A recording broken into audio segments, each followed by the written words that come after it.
أعوذ بالله من الشيطان الرجيم بسم الله الرحمن الرحيم سيقول السفهاء من الناس ما ولاهم عن قبلتهم التي كانوا عليها قل لله المشرق والمغرب يهدي من يشاء إلى صراط مستقيم۔ اللہ کے نبی صلی اللہ علیہ وسلم مکہ سے ہجرت کر کے جب مدینہ منورہ تشریف لائے تو مدینہ کے اندر اکثریت یہود قبیلے کے لوگ اکثریت میں تھے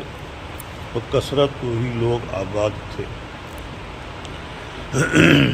اور یہودیوں کا قبلہ بیت المقدس تھا،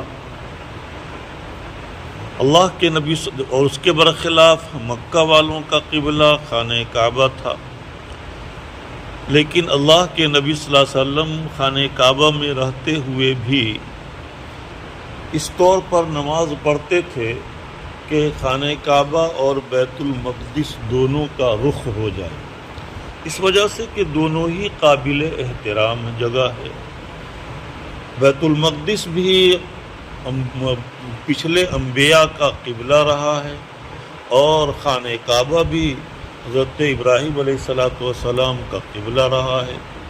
تو اس بنا پر دونوں کی عظمت کے پیش نظر مکہ کے میں قیام کے دوران اس طور پر نماز پڑھتے تھے کہ خانہ کعبہ اور بیت المقدس دونوں کا ہی استقبال ہو جائے۔ لیکن جب ہجرت کر کے مکہ سے مدینہ منورہ تشریف لے آئے تو اب اس صورت پر عمل کرنا ممکن نہیں رہا، چنانچہ اللہ کے نبی صلی اللہ علیہ وسلم کو من جانب اللہ یہ حکم دیا گیا کہ آپ خانہ کعبہ کے بجائے بیت المقدس کی طرف رخ کر کے نماز پڑھیں۔ مقصد یہ تھا کہ یہاں کے جو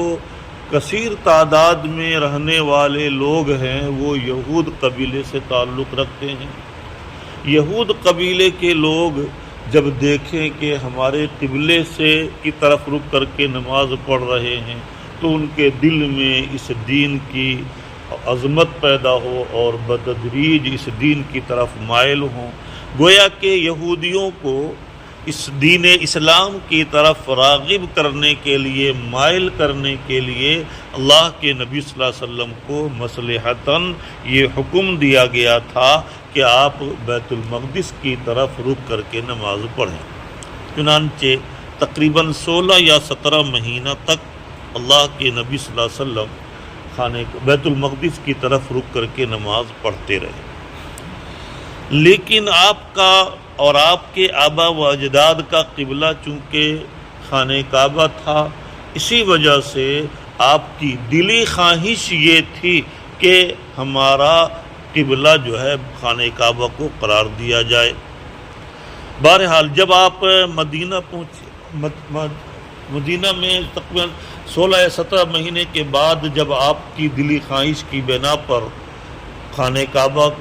کو قبلہ بنا دیا گیا، چونکہ یہودیوں کو جو ہے کہ دل میں جو محبت اسلام کی ڈالنے کی کا جو مقصد تھا وہ مقصد حاصل نہیں ہو سکا، اس وجہ سے کہ یہودیوں کے اندر اسلام سے قربت ہونے کے بجائے وہ مزید الٹا یہ کہنے لگے کہ اب یہ لوگ ہمارے قبلے تک تو آ گئے ہیں اور ہمارے قبلے کو انہوں نے اختیار کر لیا ہے، اب عنقریب ہمارے مسلک کو، ہمارے تعلیمات کو بھی اختیار پورے طور پر کر لیں گے، تو الٹا ان لوگوں نے اثر لینا شروع کر دیا۔ چنانچہ اللہ کے نبی صلی اللہ علیہ وسلم کو حکم دیا گیا کہ آپ بیت المقدس کے بجائے خانہ کعبہ کی طرف رخ کر کے نماز پڑھیں، لیکن یہ بات طے تھی کہ جب آپ بیت المقدس کے بجائے خانہ کعبہ کی طرف رخ کر کے نماز پڑھیں گے تو جو لوگ یہود ہیں، نصارہ ہیں، اسی طریقے سے منافقین کی جماعت کے لوگ ہیں، مشرکین ہیں، یہ آپ کا مذاق اڑائیں گے۔ چنانچہ پہلے ہی سے جو ان کی طرف سے ہونے والے اشکالات اور مذاق اڑانے کے انداز میں جو ہے استہزاءً جو کلمات ان کی طرف سے ہونے کا امکان تھا، اللہ تعالیٰ نے پہلے سے اس کا جواب دے دیا۔ سیقول السفہاء من الناس، ان قریب صفحہ یہ سفیہن کی جمع ہے، اس کے معنی احمق بیوقوف لوگ۔ ان قریب لوگوں میں سے جو بیوقوف لوگ ہیں وہ یہی کہیں گے، کیا کہیں گے؟ ما ولاہم عن قبلتہم التی کانوا علیہا، کس چیز نے ان کو پھیر دیا ہے اس قبلے سے جس قبلے پر یہ قائم تھے، جس قبلہ کی طرف رک کر کے نماز پڑھتے تھے بیت المقدس کی طرف، آخر اس قبلے سے ان کو کس چیز نے پھیر دیا ہے؟ فرمانا ہے کہ قل للہ المشرق والمغرب، اے اللہ کے نبی صلی اللہ علیہ وسلم آپ فرما دیجئے کہ اللہ کے لیے ہی مشرق اور مغرب ہے۔ یہاں پر قبلے کی عبادت مقصود نہیں، بیت المقدس یا خانہ کعبہ کی عبادت مقصود نہیں، اصل عبادت تو اللہ کی مقصود ہے، لیکن عبادت وہی عبادت کہی جائے گی جو اللہ کے حکم کے مطابق ہو۔ اللہ کی طرف سے حکم ہو کہ بھائی روزہ رکھو تو روزہ رکھنا عبادت، اللہ کی طرف سے حکم ہو کہ بھائی روزہ آج رکھنا جائز نہیں جیسے عید کے دن، تو اب اگر کوئی شخص کہے ارے میں 1 مہینے تک روزہ رکھا، اب آج کے دن روزہ کیوں نہیں رکھوں گا، آج بھی میرا روزہ ہوگا، ظاہر بات ہے یہ ناجائز اور حرام ہو جائے گا۔ تو جب حالانکہ وہ بہت واقع وہی کام جو 1 دن پہلے تک کر رہا تھا وہ عبادت سمجھی جاتی تھی، اور آج عید کے دن وہ عبادت کے بجائے وہ جو ہے ناجائز اور حرام کام سمجھا جائے گا۔ معلوم ہوا کہ اصل عبادت نماز و روزہ نہیں، بلکہ اصل عبادت تعمیل حکم خداوندی ہے، اللہ کے حکم کو ماننا اور اللہ کے حکم کے مطابق عمل کرنا، یہ اصل عبادت ہے۔ لہذا اور یہی اصل عبادت اللہ کی طرف سے مطلوب ہے، لہذا فرما رہے ہیں کہ اللہ مشرق اور مغرب یہ جو ہے کی طرف رک کر کے نماز پڑھنے سے مقصود گویا کہ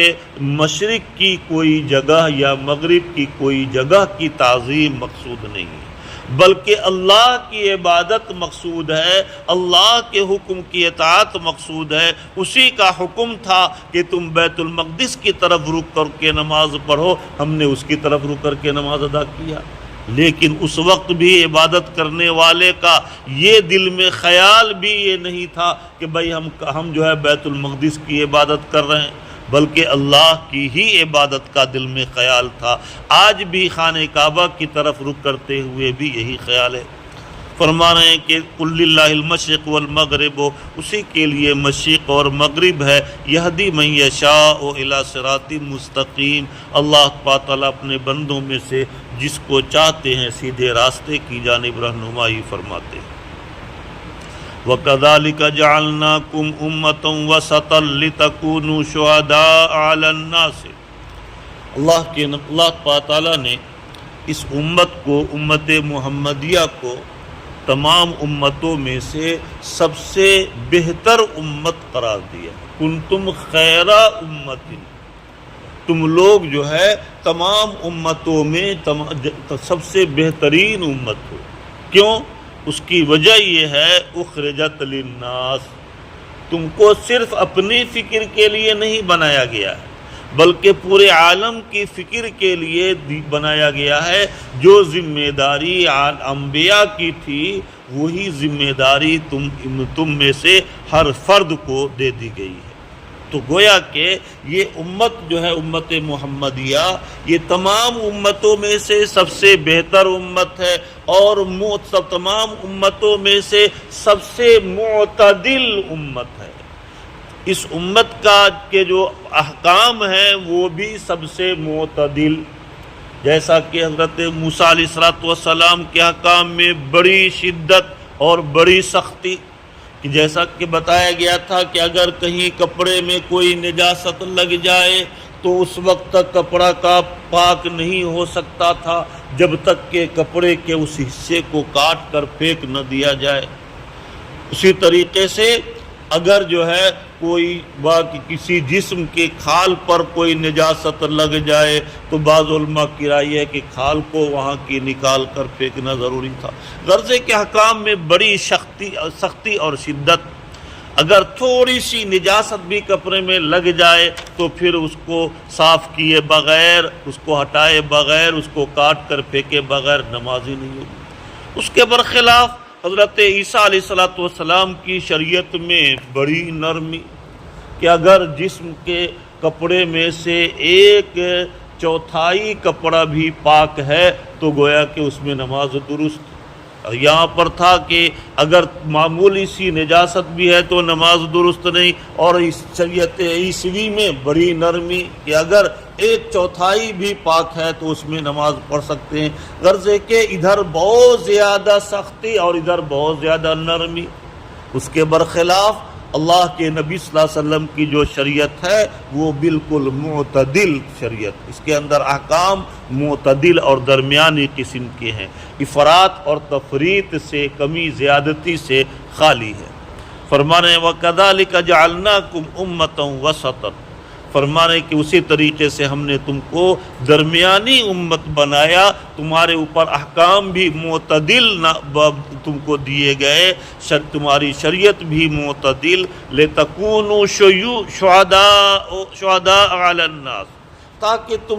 لوگوں پر گواہ ہو جائے۔ کل قیامت کے دن جتنے انبیاء ہیں ان انبیاء سے شہادت لی جائے گی کہ بھئی تم نے اللہ کا پیغام اللہ کی مخلوق تک اور تم نے اپنی قوم تک، تم اپنے امت کے افراد تک تم نے اللہ کا پیغام پہنچایا یا نہیں پہنچایا۔ چنانچہ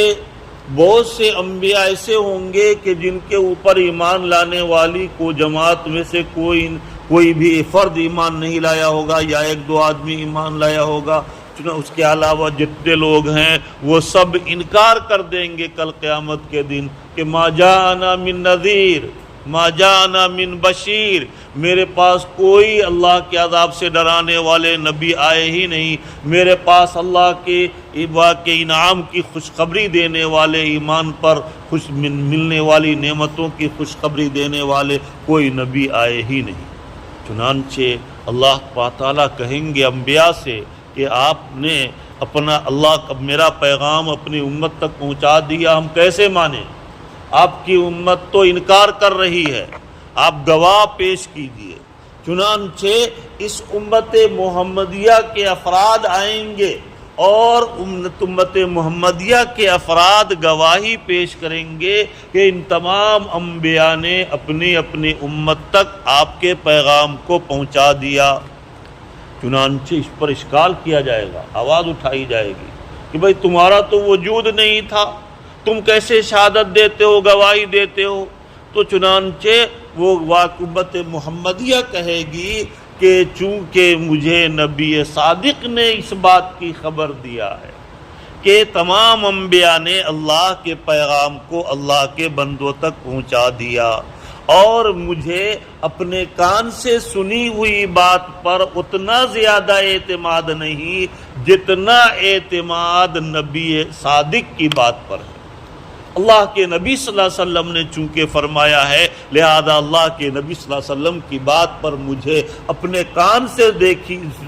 سنی ہوئی اور آنکھ سے دیکھی ہوئی باتوں سے بھی زیادہ یقین ہے۔ اسی بنیاد پر میں اس بات کی شہادت دیتا ہوں کہ تمام انبیاء نے اپنی اپنی امت کو اللہ کا پیغام پہنچا دیا۔ چنانچہ اس امت محمدیہ کی شہادت کو قبول کر لیا جائے گا۔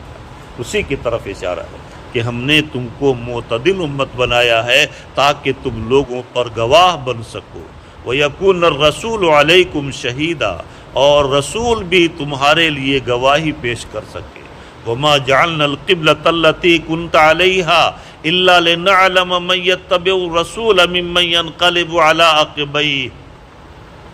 آگے بیان کر رہے ہیں کہ ہم نے یہ قبلہ کی جو تبدیلی کی، ہجرت کے بعد 16 یا 17 مہینے تک بیت المقدس کو قبلہ قرار دیا، اس کا مقصد کیا تھا؟ اس کا مقصد دراصل ایمان، کامل ایمان والے اور کمزور ایمان والے کا امتحان تھا مقصود، کہ اللہ تعالیٰ امتحان لینا چاہتے تھے کہ کون ایسا اللہ کا مقرب بندہ ہے جو اللہ کے حکم پر بلا چوں چرا اور بلا تأمل کے واقع اللہ کے حکم پر عمل کرتا ہے، اور کون ایسا بندہ ہے جو اس میں بال کی کھال نکالتا ہے کہ بھئی ایسا کیوں ہوا، ایسا ہم نہیں مانتے ہیں، یہ جو ہے اس کا مطلب یہ ہے کہ آپ کو خود اپنے قبلے کا یقین ہی نہیں ہے کہ کون سا قبلہ، کبھی ادھر کبھی ادھر، آپ کی واقع دین کا، آپ کی جو ہے تعلیمات کا کوئی ٹھکانہ ہی نہیں۔ اس طریقے سے اشکال کرنے والے واقع جو کمزور ایمان والے اور واقع جو پختہ ایمان والے ہیں، ان کا امتحان مقصود تھا۔ اسی امتحان کی غرض سے یہ قبلہ کی جو ہے تبدیلی ہوئی۔ ایک مقصد، بہت سارے مقاصد میں سے ایک مقصد یہ بھی تھا۔ ایک مقصد تو پہلے میں نے بتلایا کہ یہودیوں کو اسلام سے قریب کرنا مقصود تھا۔ اب سوال پیدا ہوتا ہے کہ کیا اللہ کو معلوم نہیں تھا؟ وہ تو علام الغیوب ہیں، تو ان کو معلوم نہیں تھا کہ اس کے باوجود قبلہ، ان کے قبلہ کو اختیار کرنے کے باوجود یہ لوگ ایمان نہیں لائیں گے؟ اس کا جواب یہ ہے کہ معلوم یقیناً تھا، وہ تو علام الغیوب ہے، لیکن ان کے پاس کوئی عذر لنگ باقی نہ رہے۔ اس وجہ سے جو ہے ایسا کیا گیا تھا کہ کل قیامت کے دن جو ہے یہ نہ بے عذر پیش کر سکے کہ ہم کو کوئی دعا کی جو سمجھانے کی اور صحیح راستے پر لانے کی کوشش نہیں کی گئی، ورنہ اگر ہم کو کوشش کی جاتی سمجھانے کی تو ضرور ہم اس دین کو اختیار کر لیتے۔ گویا کہ ان کے عذر لنگ کو ختم کرنے کے لیے یہ تدبیر اختیار کی گئی۔ وَمَا جَعَلْنَا الْقِبْلَةَ الَّتِي كُنْتَ عَلَيْهَا، اور ہم نے اس قبلے کو مقرر نہیں کیا جس پر آپ قائم ہیں، مگر اس لیے تاکہ لِنَعْلَمَ، تاکہ ہم جان لیں، مَن يَتَّبِعُ الرَّسُولَ مِمَّن يَنقَلِبُ عَلَىٰ عَقِبَيْهِ، کہ رسول کی اتباع کون لوگ کرتے ہیں، اس کو ہم جان لیں، کون کامل ایمان والے ہیں اور کون ناقص ایمان والے ہیں۔ ممن ينقلب على عقبیہ، ان لوگوں میں سے جو اپنی ایڑی کے بل پلٹ جاتے ہیں، یعنی جو ایمان کو قبول کرنے سے اور نبی کی بات کو ماننے سے واقع پھر جاتے ہیں، ایسے لوگوں میں سے کامل ایمان والوں کو الگ کرنا اور چھانٹنا مقصود ہے۔ وَإِنْ كَانَتْ لَكَبِيرَةً إِلَّا عَلَى الَّذِينَ هَدَى اللَّهُ، حالانکہ اگرچہ یہ بہت بڑی بات ہے، اچھے ایمان والے بھی یہاں پر بھٹک گئے اور وہ بھی کوئی نہ کوئی عذر بیان کرنے لگے اور اشکال کرنے لگے۔ الا علی الذین ھدی اللہ، ہاں البتہ یہ چیز ان لوگوں پر کوئی بڑی نہیں ہے جس کے دل میں اللہ تعالیٰ نے نور ہدایت کو ڈال دیا۔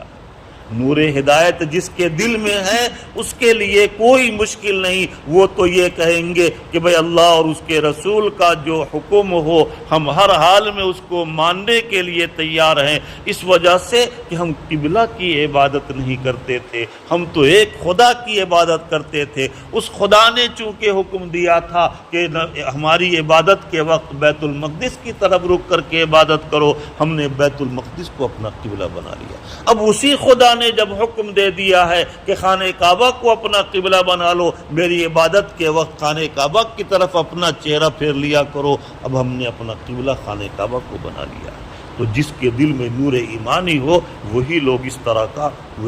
اس طرح جواب دے سکتے ہیں۔ وما کان اللہ لیضیع ایمانکم، اللہ اب مشرکین میں سے جو لوگ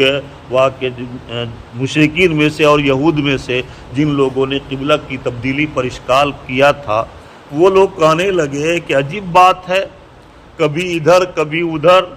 ان کو گویا کہ اپنے قبلے کا بھی یقین نہیں ہے کہ کون ہمارا قبلہ ہے۔ اچھا، جو لوگ 16-17 مہینے تک بیت المقدس کی طرف رک کر کے نماز پڑھ چکے ہیں، تو اب ان کی نماز کا کیا ہوگا؟ ان کی نماز تو اب تو قبلہ یہ قرار پایا خانہ کعبہ، تو اب ایسی صورت میں جو بیت المقدس کی طرف رک کر کے نماز پڑھ چکے ہیں 16-17 مہینے تک، اور وہ ان کی نماز کا کیا ہوگا؟ چلو جو زندہ ہیں وہ اس نماز کو دوہرا لیں گے، پھر سے پڑھ لیں گے۔ لیکن جو مر چکے ہیں ان کا کیا ہوگا؟ یہ اشکال کرنے لگے۔ اس کا جواب دیا گیا ہے کہ اللہ تعالیٰ کسی کے عمل کو ضائع نہیں فرماتا۔ جس وقت ان لوگوں نے بیت المقدس کی طرف نماز پڑھا، اس وقت وہی اسی طرف رک کر کے نماز پڑھنے کا حکم تھا، اس وجہ سے ان کی وہ عبادت مقبول، اب ان کو دہرانے کی ضرورت نہیں۔ اب جس وقت سے قبلہ کی تبدیلی ہو گئی ہے، اللہ تعالیٰ کا حکم ہوا کہ بھائی اب خانہ کعبہ کی طرف رک کر کے نماز پڑھو، تو اب گویا کہ اب ان کا قبلہ بدل گیا، اب بیت المقدس کی طرف رک کرنے والے کی نماز درست نہیں۔ معلوم ہوا کہ اصل عبادت جو ہے اللہ کے حکم کی اطاعت ہے۔ ان اللہ بالناس لرؤوف الرحیم، بے شک اللہ تعالیٰ لوگوں کے ساتھ انتہائی مہربان ہیں اور رحم کرنے والے ہیں، لہذا جو نمازیں پہلے پڑھ چکے ہیں ان کی ہرگز ان کو ضائع نہیں فرمائیں گے، اس پر بھی پورا پورا اجر ملے گا۔ قد نرى تقلب وجهك في السماء فلنولينك قبلة ترضاها۔ اللہ کے نبی صلی اللہ علیہ وسلم جب ہجرت کر کے مدینہ منورہ تشریف لائے اور آپ مدینہ میں آنے کے بعد آپ کو خانہ کعبہ کے بجائے بیت المقدس کی طرف رک کر کے نماز پڑھنے کا حکم دیا گیا، تو چونکہ اللہ کا حکم تھا اس وجہ سے اس کے مطابق عمل تو کرتے رہے، لیکن اللہ کے نبی صلی اللہ علیہ وسلم کی دلی خواہش تھی کہ ہمارا قبلہ وہی قرار دیا جائے جو ہمارے باپ دادا حضرت ابراہیم علیہ السلام کا قبلہ تھا۔ اسی بنا پر بعض اللہ تعالیٰ نے چنانچہ یہ بتلا دیا تھا کہ بھائی آپ گھبرائیں نہیں، آپ کے آباء و اجداد کا جو قبلہ ہے وہی آپ کا قبلہ قرار دے دیا جائے۔ چنانچہ اللہ کے نبی صلی اللہ علیہ وسلم کو ہر آنے والے لمحہ میں تحویل قبلہ کا، قبلہ کے بدلنے کے حکم کے نازل ہونے کا انتظار رہتا تھا۔ اسی وجہ سے کبھی کبھی غیر اختیاری طور پر آپ کی نگاہ آسمان کی طرف اٹھ جاتی تھی، چنانچہ اسی کو بیان کر رہے قد نرى تقلب وجهك في السماء، تحقیق کہ ہم دیکھ رہے ہیں آپ کی توجہ اور آپ کی نظر کی پھر الٹ پلٹ کرنے کو آسمان میں، یعنی آپ جو اپنی نگاہ کو بار بار آسمان کی طرف اٹھا کر دیکھ رہے ہیں کہ کب جو ہے اللہ کے فرشتے تبدیلی قبلہ اور تحویل قبلہ کا حکم لے کر اتریں، اس کے انتظار میں آپ جو اپنی نگاہ کو بار بار آپ اپنے آسمان کی طرف جو اٹھا کر دیکھ رہے ہیں، آپ گھبرائیے نہیں۔ فَلَنُوَلِّيَنَّكَ قِبْلَةً تَرْضَاهَا، ہم ضرور بضرور آپ کو ایسے قبلے کی جانب پھیر دیں گے جو قبلہ آپ کا پسندیدہ قبلہ ہے، آپ کو آپ کے پسندیدہ قبلہ کی طرف یعنی خانہ کعبہ کی طرف ہم آپ کے رخ کو پھیر دیں گے اور اسی کو ہم آپ کا قبلہ قرار دیں گے۔ یہ پہلے سے تسلی دے دی گئی۔ اب اس کے بعد اللہ کے نبی صلی اللہ علیہ وسلم کو ہر لمحہ تحویل قبلہ کا انتظار تھا۔ آپ نے صحابہ کرام کو بھی پہلے سے بتلا دیا تھا کہ اب جو ہے کہ قریب جو ہے قبلہ ہم لوگوں کا بدلنے والا ہے۔ چنانچہ اللہ کے نبی صلی اللہ علیہ وسلم قبیلہ بنو حارثہ میں دو آدمی کے درمیان کسی اختلاف کے فیصلے کے لیے، تصفیہ کے لیے گئے ہوئے تھے، اور وہیں عصر کی ظہر کی نماز کا وقت ہو گیا۔ اب ظہر کی نماز میں اللہ کے نبی صلی اللہ علیہ وسلم نے نماز پڑھانا شروع کر دیا۔ 2 رکعت نماز آپ نے پڑھا لیا بیت المقدس کی طرف رک کر کے، اور بیچ نماز میں 2 رکعت ہوئی اور اس کے بعد فوراً آپ کے اوپر تحویل قبلہ کا حکم نازل ہو گیا۔ اصل اللہ تعالیٰ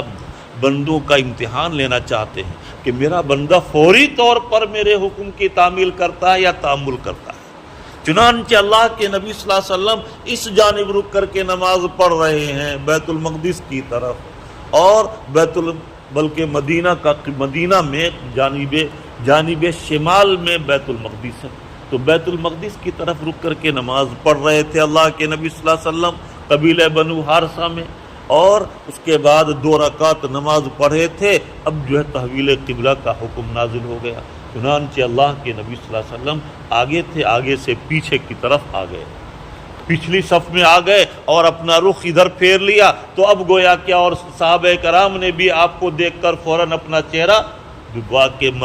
جانب جنوب دکن طرف پھیر لیا۔ اب گویا کہ جو اگلی صف میں تھے وہ پچھلی صف میں، جو پچھلی صف میں ہو گئے، اور جو پچھلی صف میں تھے وہ اگلی صف میں ہو گئے، اور اللہ کے نبی صلی اللہ علیہ وسلم نے 2 رکعت بیت المقدس کی طرف رک کر کے پڑھایا اور 2 رکعت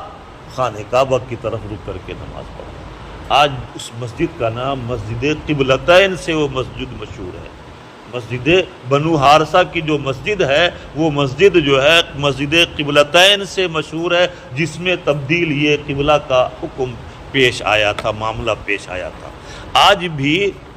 جو جانب شمال ہے یعنی جانب جنوب وہاں قبلہ ہے مدینہ کے اندر، تو جانب شمال میں جو پچھلی دیوار ہے اس دیوار پر محراب کا نشان، چھوٹا سا محراب بنا ہوا ہے علامت کے طور پر کہ بھئی جو ہے یہ اس جانب پہلے قبلہ تھا۔ تو بہرحال گویا کہ جو ہے اسی مسجد میں سب سے پہلے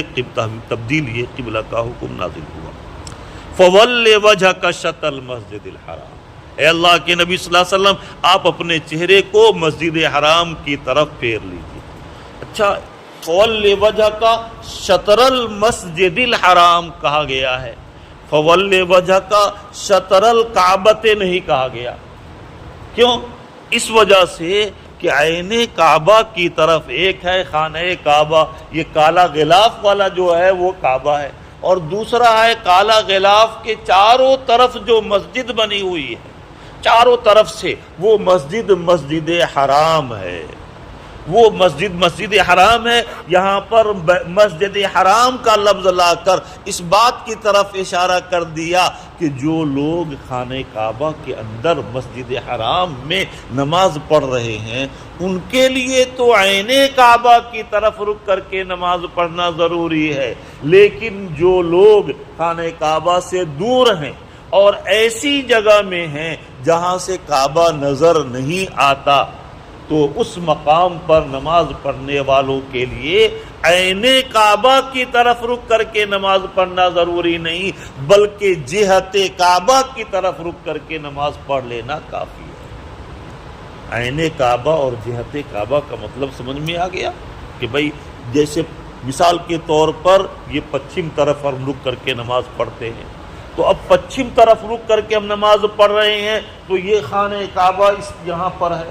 لیکن اگر ہم اس طرف رک کرنے کے بجائے تھوڑا سا ہم ترچھا کر کے نماز پڑھ لیں، خانہ کعبہ یہاں ہے اور ہمارا رخ ادھر ہے، تو بھی نماز ہو جائے گی۔ 45 ڈگری اگر خانہ کعبہ سے ہٹ کر ہو تو بھی نماز ہو جائے گی، لیکن اس سے زیادہ اگر ہٹا ہوا ہو تو نہیں۔ معلوم ہوا کہ یہ پورے جہت قبلہ میں سے اگر قبلہ کی جہت اور قبلہ کی سمت کی طرف بھی رک کر کے نماز پڑھ لے جب بھی نماز ہو جائے گی۔ عین کعبہ، خانہ کعبہ جو کالا غلاف والا ہے اس کا عین کعبہ کی طرف رک کر کے نماز پڑھنا ضروری نہیں ہے اس شخص کے لیے جس کے سامنے قبلہ کعبہ نظر نہیں آ رہا ہو۔ لیکن اگر کوئی شخص خانہ کعبہ کے باہر بھی نماز پڑھ رہا ہے لیکن وہ ایسی جگہ میں ہے کسی پہاڑ پر چڑھ کر کے نماز پڑھ رہا ہے اور وہاں سے خانہ کعبہ نظر آتا ہے، تو اب ایسی صورت میں عین کعبہ کی طرف رک کر کے نماز پڑھنا وہاں ضروری ہوگا۔ یہ مسئلہ جو میں نے بتایا ہے کہ مسجد حرام کا جتنا حصہ ہے اس حصے کی طرف بھی رک کر کے نماز پڑھ لے دور سے پڑھنے والا تو اس کی نماز ہو جائے گی۔ یہ اس شخص کے لیے ہے جس کو خانہ کعبہ نظر نہیں آ رہا ہو وہاں سے۔ تو اسی وجہ سے گویا کہ ہمارے لیے اللہ تعالیٰ نے سہولت پیدا کر دی اور فرمایا فَوَلِّ وَجْهَكَ شَطْرَ الْمَسْجِدِ الْحَرَامِ، آپ اپنے چہرہ کو مسجد حرام کی طرف پھیر لیجیے۔ چنانچہ آپ نے ظہر کی نماز تو ایسا ہی پڑھائی کہ 2 رکعت بیت المقدس کی طرف اور 2 رکعت خانہ کعبہ کی طرف، اور عصر کی نماز سب سے پہلی نماز تھی جو آپ نے مسجد نبوی میں خانہ کعبہ کی طرف رک کر کے پڑھایا۔ گویا کہ عصر کی نماز کے وقت سے مسجد نبوی میں تحوا کی تبدیل یہ قبلہ کا قبلہ ہوا، اور ظہر کی نماز میں مسجد بنو حارثہ میں تبدیل یہ قبلہ ہو چکا ہے۔ لیکن اب یہ حکم مسجد قباء میں پہنچتے ہوئے دیر ہو گئی اور رات میں بھی کسی وجہ سے نہیں پہنچ سکی۔ فجر کی نماز کے وقت ان لوگوں کو اس کا علم ہوا۔ کچھ صحابی اس واقعے غلط میں فجر کی نماز پڑھ کے مسجد قباء گئے تو دیکھا کہ وہاں لوگ فجر کی نماز ایک رکعت پڑھ چکے ہیں اور ان کا رخ بیت المقدس کی طرف ہے۔ تو ان لوگوں نے آ کر کہا کہ تو ایک صحابی نے آ کر فوراً بتلایا کہ بھائی جو ہے ہم نے ابھی فوراً اللہ کے نبی صلی اللہ علیہ وسلم کے پیچھے خانہ کعبہ کی طرف رک کر کے نماز ادا کیا ہے، قبلہ بدل گیا ہے۔ چنانچہ ان لوگوں نے فوراً نماز میں ہی اپنی توجہ، اپنا رخ پھیر لیا، اور پھر اسی وقت جو ہے انہوں نے اپنا چہرہ مسجد بیت المقدس کے بجائے خانہ کعبہ کی طرف کر لیا۔ اس سے معلوم ہوا کہ کہ اگر جو ہے نماز کے باہر بھی کوئی شخص اس طرح کی کسی بات کی خبر دے تو ایسی صورت میں جو اللہ کی عبادت سے متعلق ہو تو ایسی صورت میں اس کی بات کو کے مطابق عمل کرنے کی اجازت ہے، اس میں کوئی مذاکرہ نہیں۔ اب سوال یہ پیدا ہوتا ہے کہ ایک آدمی کی شہادت کی بنیاد پر یہ حکم شرعی میں تبدیلی کیسے ہوگی؟ کوئی ایک آدمی کی شہادت کی بنیاد پر شریعت کے کسی حکم میں تبدیلی نہیں ہو سکتی؟ تو اس کا جواب یہ ہے کہ اصل میں اللہ کے نبی صلی اللہ علیہ وسلم نے پہلے سے صحابہ کرام کو بتلا دیا تھا کہ خانہ کے جو ہے مسجد کے قبلہ کی تبدیلی کا حکم نازل ہونے والا ہے۔ اللہ تعالیٰ نے اللہ کے نبی کو بتلا دیا تھا اور اللہ کے نبی نے صحابہ کرام کو بتلا دیا تھا۔ اس وجہ سے صحابہ کرام کو ہر آنے والے لمحے میں انتظار تھا، لہذا اگر خبر واحد یعنی ایک آدمی کی شہادت اگر قرائن سے مؤید ہو، خبر واحد کی تائید قرائن کے ذریعے سے ہو رہی ہو، تو خبر واحد یعنی ایک آدمی کی شہادت سے بھی فتویٰ کے حکم شرعی میں تبدیلی ہو سکتی ہے۔ کب؟ خبر واحد سے حکم شرعی میں تبدیلی اس وقت ہو سکتی ہے جب وہ مؤید بالقرائن ہو، اور یہاں قرینہ پایا جاتا تھا۔ فرمانا ہے کہ فول وجہ کا شطر المسجد الحرام، لہذا آپ اپنے چہرہ انور کو مسجد حرام کی طرف پھیر لیجئے۔ وَحَيْثُمَا كُنْتُمْ فَوَلُّوا وُجُوهَكُمْ شَطْرَهُ، اور آپ جہاں بھی رہیں آپ اپنے چہرہ انور کو اسی کی طرف پھیر لیجئے، اور اللہ کی گویا کہ اللہ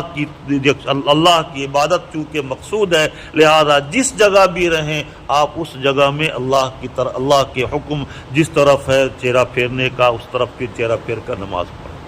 ان الذین اوتوا الکتاب لیعلمون انہ الحق من ربہم، بے شک وہ لوگ جو کہ اہل کتاب ہیں تو ان کو یہ بات معلوم ہے کہ یہ اللہ کا برحق پیغام ہے اور ان کے رب کی طرف سے ہی یہ حکم دیا گیا ہے، چونکہ تورات میں بھی اس طرح کی پوری تفصیل موجود، انجیل میں بھی یہ پوری تفصیل موجود ہے کہ بھائی آخر زمانہ میں ایک نبی آئیں گے، ان کے ساتھ اس طرح کے معاملات پیش آئیں گے، پوری تفصیل موجود ہے۔ اس بنا پر جو لوگ اہل کتاب ہیں ان کو یا تورات یا زبور، تورات انجیل وغیرہ کو کہ ماننے والے ہیں، فرما رہے ہیں کہ ان کو بھی یہ بات معلوم ہے کہ انہ الحق من ربہم، کہ یہ جو حکم جو ہے اور یہ تعلیمات اپنے برحق ہے اور ان کے رب کی طرف سے نازل کی ہوئی۔ وَمَا اللَّهُ بِغَافِلٍ عَمَّا يَعْمَلُونَ،